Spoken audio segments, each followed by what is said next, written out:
ગીર સોમનાથના તાલાળા ગીર ખાતે પૌરાણિક પ્રજાપતિ સમાજના આરાધ્ય એવા શ્રીબાઈ માતાજીના પ્રાણ પ્રતિષ્ઠા મહોત્સવમાં મુખ્યમંત્રી ભૂપેન્દ્ર પટેલ ઉપસ્થિત રહ્યા. નૂતન મંદિર સાથે 4000 કિલોના ઘંટનું ડિજિટલી લોકાર્પણ મુખ્યમંત્રીના વરદ હસ્તે કરાયું.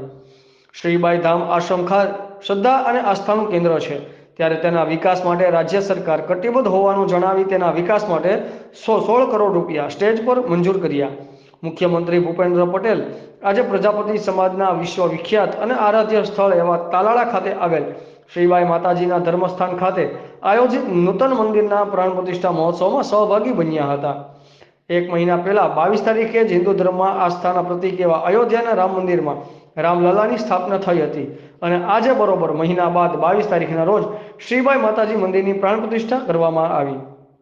માતાજીના ધર્મસ્થાનના ₹16 કરોડના ખર્ચે વિવિધ વિકાસ કાર્યો હાથ ધરવામાં આવશે. રિપોર્ટર પ્રકાશભાઈ કારાણી, આઝાદ મીડિયા લાઈવ, ગીર સોમનાથ.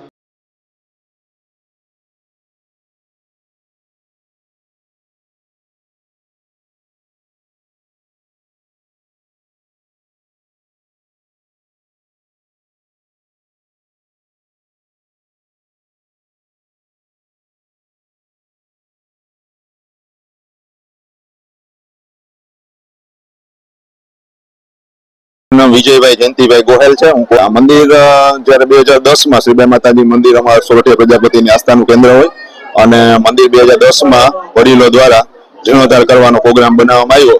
ત્યારબાદ મંદિરને ચાલુ કરવામાં આવ્યું અને એ પછી તમામ કાર્યકર્તાઓ જોડાતા મંદિરને ભવ્યથી અતિ ભવ્ય બનાવવા માટે તમામ લોકોએ મહેનત કરે અને એની અંદર મારું પોતાનું યોગદાન 55,95,555 મેં આપી અને સાથે કાર્યકર્તા તરીકે પણ કામ કરી અને આ દિવ્ય ભવ્ય મંદિર નિર્માણ કરવા. હું પોતે સિવિલ એન્જિનિયર હોય અને ટોટલી ટેકનિકલી કામ માટે અમે મહેનત કરેલ અને સાથે તમામ કાર્યકર્તાઓ દ્વારા જ્યોતિરથયાત્રા ચાલુ કરી અને 14 વર્ષે શ્રીબાઈ માતાજીનું આ સ્થાનમાં બિરાજમાન થવા માટેની આજ રોજ ભવ્ય પ્રતિષ્ઠા 3 દિવસીય કાર્યક્રમ 20 તારીખે શરૂઆત થઈ કાર્યક્રમની અને ત્યારે જ્ઞાતિના દેશ વિદેશથી બધા પ્રજાપતિઓ પધારેલ હોય અને આજે 21 તારીખના રોજ માનનીય મુખ્યમંત્રી ભૂપેન્દ્રભાઈ પટેલ તેમજ મોરુભાઈ બેલા તેમજ સંસદ સભ્ય માનનીય રાજેશભાઈ ચુડાસમા.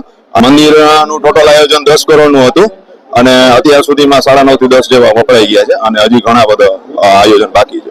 હમણાં જ માનનીય મુખ્યમંત્રી સાહેબ તેમજ મોરુભાઈ બેલા દ્વારા કરવામાં આવેલ છે. લલિત દેવસિંહ ચાંદૈયા. મારા માતા પિતાના બહુ લાગણી હતી માતાજી પર અને એની બહુ પ્રેમ હતો તો સેવાઈ આપી છે તે અમે ચાલુ રાખ્યું છે કામ. એમની જે ઈચ્છા હતી એ પ્રમાણે અમે લંડન રહીએ છીએ. 5 ભાઈઓ છે, એ બધા 5 ભાઈઓ આ કાર્યક્રમ માટે આવ્યા છે.